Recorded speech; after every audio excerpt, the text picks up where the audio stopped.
Pues como les dije, lo prometido es deuda. Y ya está aquí con nosotros la doctora Patricia Cerón. Saludamos a todos los médicos de los hospitales que en este momento nos ven y nos escuchan. Vamos a dar inicio con la sesión de hoy, martes 13 de mayo del presente año. Nuevamente tenemos con nosotros a la doctora Patricia Cerón García. Como saben, ella es especialista en cirugía general y obviamente está adscrita aquí a Telemedicina. Por lo tanto, el tema es para ustedes, nuestra red de Telemedicina Oaxaca. El tema importantísimo también que maneja la doctora es el neumotórax. Atención. Doctora Patricia, muchas gracias por estar nuevamente con nosotros y por favor, adelante con el tema de hoy. Gracias, doctor. Vamos a empezar. Nuevamente me da mucho gusto estar con ustedes. Qué bueno que estén interesados en este tema. Es un tema muy frecuente, ¿verdad? Uno de los problemas que constantemente estamos viendo en las salas de urgencias.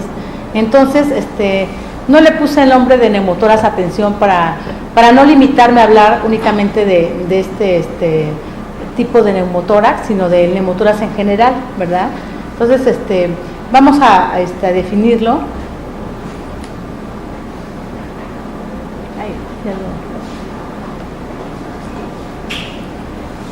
Entonces decimos que el neumotórax es la acumulación de gas en la cavidad pleural. Hablar de cavidad pleural es hablar entre las pleuras parietal y visceral. Habiendo un incremento en la cantidad de gas en este espacio, vamos a disminuir entonces el espacio del pulmón y vamos a producir su colapso pulmonar. Pero, ¿cuáles son las causas que nos llevan a este neumotórax? ¿Verdad? Está causado por una perforación de la pleura visceral con la respectiva entrada de gas al pulmón, ¿verdad? Entonces hay una lesión ahí. Otras son la penetración de la pared torácica por una lesión de diafragma, mediastino o esófago, ¿verdad? Que nos puede producir también esa comunicación hacia la cavidad pleural, ¿verdad? Y generación de gas por microorganismos en un empiema.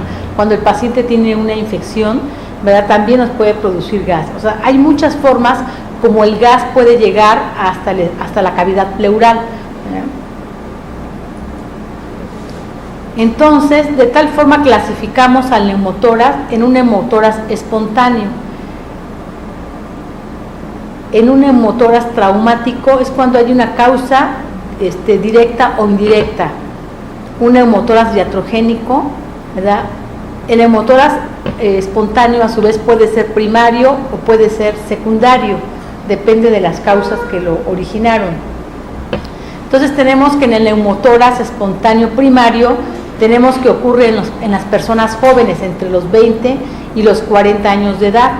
Generalmente esas personas no tienen antecedentes de una enfermedad pulmonar conocida.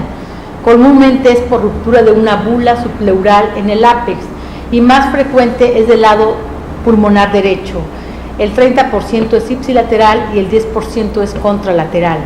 Al no existir entonces una enfermedad involucrada en el neumotórax espontáneo primario, se puede decir que las bulas forman un papel importante en su patogenia.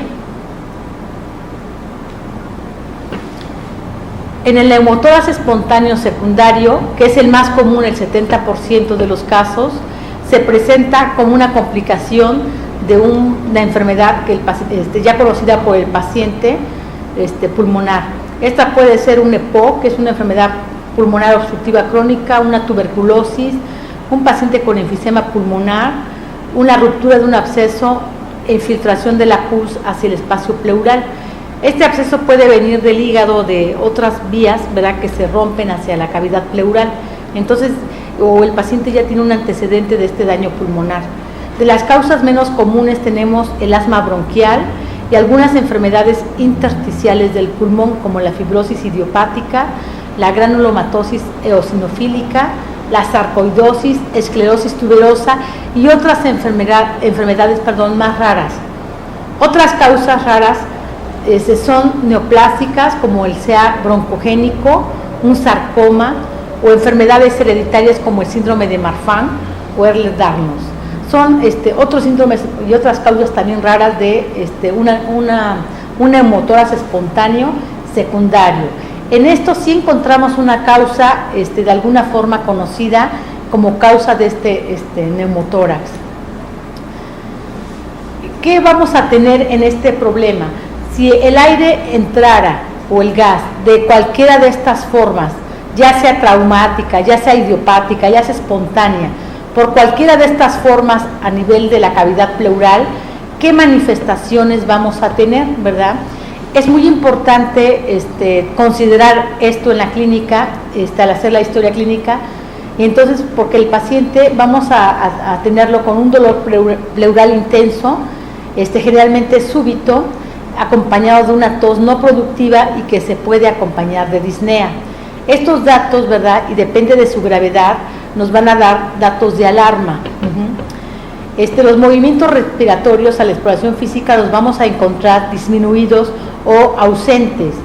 Se pueden palpar fremitos y a la percusión se escucha una hiperclaridad pulmonar ipsilateral. A la auscultación vamos a encontrar ruidos respiratorios disminuidos o abolidos. Además, el paciente lo vamos a encontrar con taquicardia y con enfisema subcutáneo. Un 30% son asintomáticos o con mínimos síntomas inespecíficos. También esto va a depender del grado del neumotórax, ¿verdad? Nosotros hablamos de grados en porcentajes. Entonces decimos que el neumotórax, ¿verdad?, es el gas que se encuentra en una cavidad pleural que debe de estar sin este gas normalmente. Entonces vamos a tener que se pierde la dinámica respiratoria, circulatoria, y vamos a encontrar a un paciente puede estar con estados de conciencia alterados, desde inconscientes o muy agitado también, un paciente con taquicardia, un paciente con una matidez a la percusión del tórax afectado, una inestabilidad hemodinámica, disnea. Estos son la fisiopatología que vamos a encontrar en estos pacientes. En nuestros pacientes nosotros simplemente nos apoyamos en una tomografía, en una radiografía simple de tórax. En la radiografía vamos a encontrar los datos claros de un neumotórax. ¿Y cuáles son estos? Vamos a encontrar, está más adelante, perdón, una desviación de la tráquea, ¿verdad?, hacia el lado sano. Vamos a encontrar, las radiografías que vamos a solicitar es una AP y una lateral. No debemos confundir los quistes o las bulas con un neumotórax, ¿verdad? Ahí lo vamos a distinguir como se observa en la imagen, porque esas están bien capsuladas, se puede observar la cápsula del quiste o de la bula. Entonces, no confundir que eso es un neumotórax. Entonces, en el neumotórax vemos ese desplazamiento, esa disminución un abatimiento del diafragma y desplazamiento de las estructuras mediastinales hacia el lado sano. Otra de los estudios en donde nos podemos apoyar cuando hay duda diagnóstica de si es una bula, si es un quiste o si es un neumotórax, es con una tomografía de tórax. Normalmente son pacientes que no los vemos muy graves, pero tenemos la duda diagnóstica, entonces podemos recurrir a esta herramienta.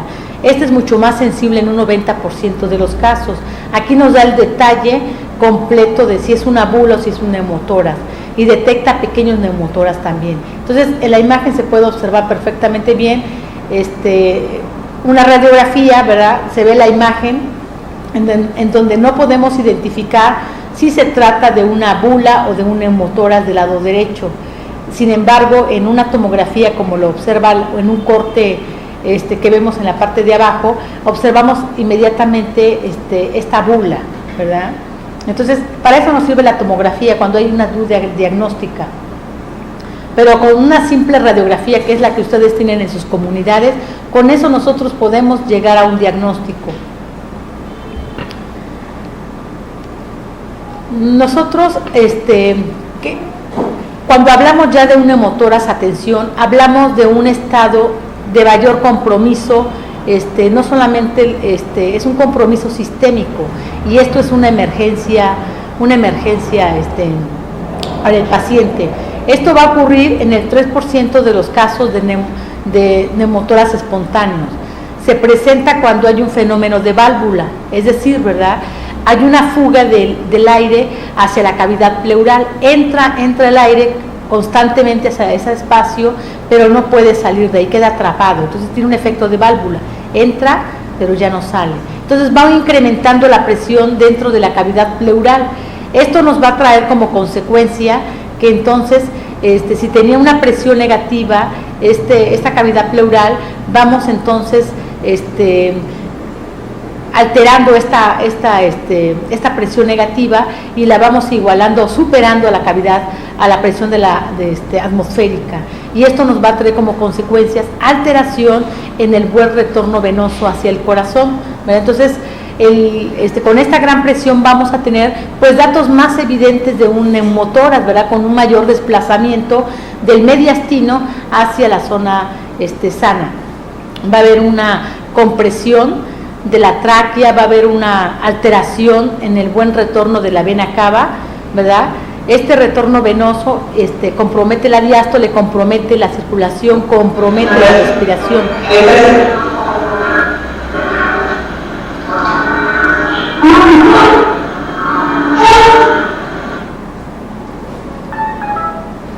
Entonces, aquí es muy importante considerar todos estos aspectos, porque hablar de neumotórax espontáneo, atención, es hablar de una patología emergente, ¿verdad? No nos podemos quedar quietos ante esta situación, porque el paciente, al encontrarse con una mayor presión en esa cavidad pleural, está comprometiendo los síntomas que habíamos visto anteriormente, los encontramos más acentuados. El paciente no solamente tiene dolor, tiene angustia, hasta puede estar inconsciente ya para entonces ese paciente.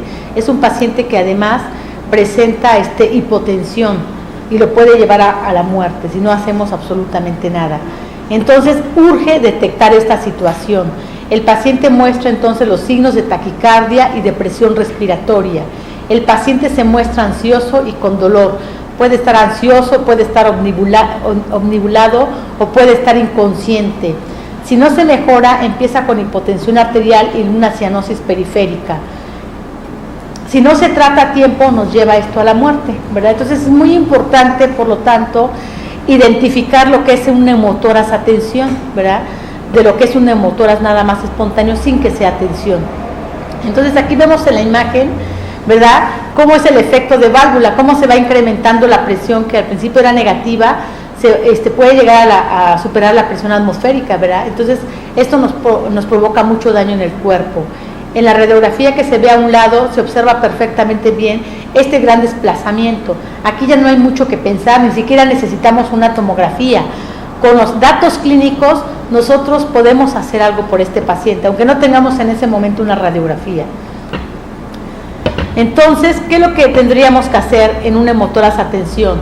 Primero se debe realizar una descompresión inmediata del espacio pleural.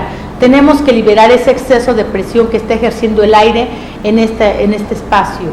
Debe de ser tratado con la simple sospecha clínica y no nos podemos esperar a la comprobación radiográfica o tomográfica, lo que se evitará un colapso circulatorio y la muerte del paciente. Nosotros, en este caso, en las comunidades rurales donde se encuentran ustedes, nosotros hemos ocupado, muchos de ustedes, porque lo hemos visto, no solamente en neumotórax, en derrames pleurales en general, que no tienen el adiestramiento para la colocación de sondas pleurales, o tampoco tienen el adiestramiento ni el material necesario para poderlo efectuar. Entonces, yo lo que les puedo recomendar ante una situación emergente como lo sería el neumotórax atención es a través de un punzocar de los gruesos, de la número 16, con un dedo del guante de látex se amarra, ¿verdad?, a un extremo de la aguja donde no está la zona puntiforme, ¿verdad?, se amarra. Este guante tiene un hoyito, ¿verdad?, pequeño en el otro extremo. Este guante se puede anudar con una seda, con cualquier hilo que tengan, y en ese momento nosotros en las partes más altas del tórax, ¿verdad?, del tórax afectado, más o menos entre el segundo y el tercer espacio, inmediatamente metemos nuestra aguja. Lo que se está viendo en la imagen que está a un ladito, ¿verdad?, cómo es la idea que les estoy dando. Entonces ahí se va a hacer un efecto de válvula, ¿verdad?, pero una especie de válvula hacia el exterior. Con esto vamos a permitir que el aire que está atrapado en esa cavidad pleural y que es emergente, que urge sacarlo de la cavidad pleural, con esto vamos a ayudar a que salga y el guante va a impedir a que vuelva a entrar el aire. Si yo nada más dejo la aguja penetrada ahí, lo que voy a hacer es que más aire del ambiente entre a la cavidad pleural y con esto hago el efecto de válvula, ¿verdad? Va a salir todo el aire que está dentro de la cavidad pleural. Esto es salvavidas, ¿verdad? Esto ayuda mucho a los pacientes a llegar a otros hospitales que tengan mayor tecnología y personal más capacitado para poder colocar el sello pleural. Estos pacientes van a necesitar una sonda pleural, ¿verdad?, alta, generalmente la colocamos entre el segundo y tercer espacio intercostal, sobre la línea sobre la línea axilar anterior o media se coloca, ¿verdad? Entonces, ahí dejamos nuestra sonda con un sello cerrado pleural. Pero en caso de que no lo tengamos, ¿verdad?, no nos vamos a estresar. Este paciente está a punto de morir si no hacemos algo. La mayoría de los hospitales no nos quedan cerquita, nos quedan a 1 o 2 horas. Y si nosotros implementamos y hacemos este tipo de maniobras, al paciente lo vamos a ayudar bastante, ¿verdad? Entonces lo podemos incluso manejar en sus hospitales un tiempo hasta compensar su volemia, hasta compensar su estado neurológico, hasta encontrarlo, estabilizarlo, ponerlo en las condiciones de poder viajar el paciente.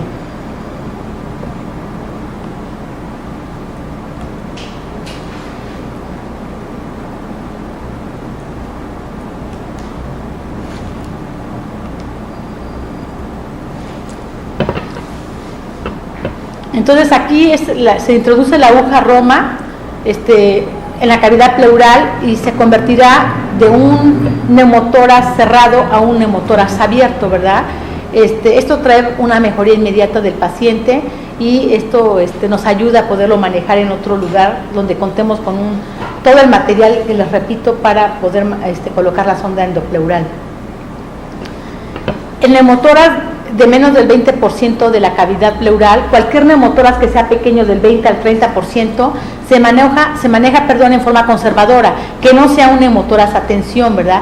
La única emergencia es un neumotórax a tensión. El neumotórax sencillo de 20 al 30% nada más requiere de vigilancia, generalmente son pocas horas y el paciente se puede egresar y volverlo a citar si hubiera la facilidad del paciente de estar acudiendo a nuestra unidad.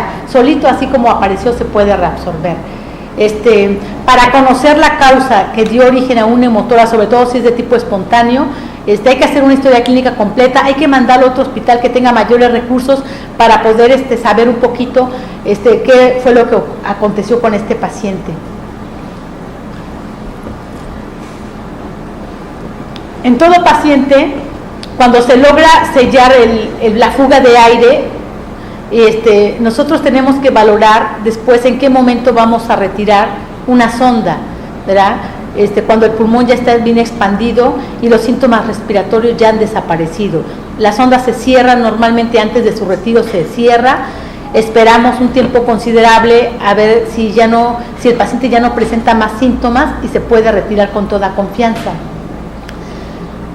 Si el paciente, a pesar de haber tenido 1 o 2 hasta 2 semanas la sonda endopleural, persistiera con datos de neumotórax, entonces habría que descartar otras patologías más complejas como son fístulas broncopleurales o bien que se haya hecho un tejido fibroso, ¿verdad?, que haya adherencias pleurales que están tabicando la cavidad y se haya vaciado en forma parcial nada más la cavidad pleural, que haya un desgarro pulmonar por un trauma, por ejemplo, un paciente con politraumatismos, o haya una obstrucción bronquial por un cuerpo extraño, neoplasia o un tapón mucoso. Habría que quitar ese cuerpo extraño que está obstruyendo el bronquio para ayudar al paciente a mejorar y a evitar esta fuga de gas hacia la zona pleural. Se pueden presentar este tipo de patología y lo que yo quiero es que se graben, es que esto es una patología emergente y es clínica y no debemos de esperarnos a tener una radiografía o incluso una tomografía.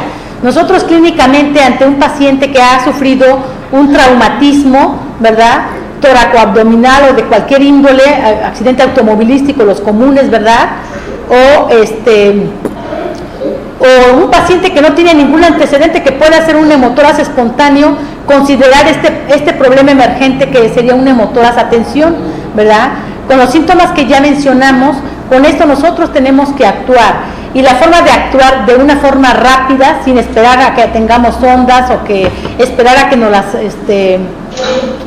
surtan en nuestros hospitales, es implementar este procedimiento que yo les comenté, que es la aguja con el guante de látex, con uno de los dedos del guante de látex. Esto es, les repito, salvavidas, y ojalá y no lo olviden, para cuando se presente un paciente lo hagan así. Y si ustedes tuvieran todo el material necesario para colocar, que no les dé temor en hacerlo, ¿verdad? Se coloca en el tercer espacio intercostal, les repito, el aire tiende a irse hacia arriba, entonces va a ser en una incisión alta del tórax, ¿verdad? Donde vamos, normalmente cuando nosotros tenemos un derrame pleural, lo colocamos entre el séptimo entre el sexto y séptimo espacio intercostal, ¿verdad? Pero aquí lo vamos a colocar en el tercer espacio intercostal sobre la línea axilar anterior, generalmente la que estamos indicando nosotros. Ya se deja por 1 o 2 semanas dependiendo de la causa que motivó neumotórax a tensión, ¿verdad? No sé si les quede claro, si tengan alguna otra duda. El tema nos ha enriquecido en un momento dado, no sabemos cuándo se nos pueda presentar y pues obvio habría que ver las indicaciones que la doctora Patricia nos acaba de exponer. El tema, recuerden, queda grabado y lo pueden volver a ver ustedes para que se queden con una mejor claridad de este mismo tema. Pues agradecemos su participación, médicos de los hospitales comunitarios, les enviamos un saludo por haber estado con nosotros en este tema tan importante.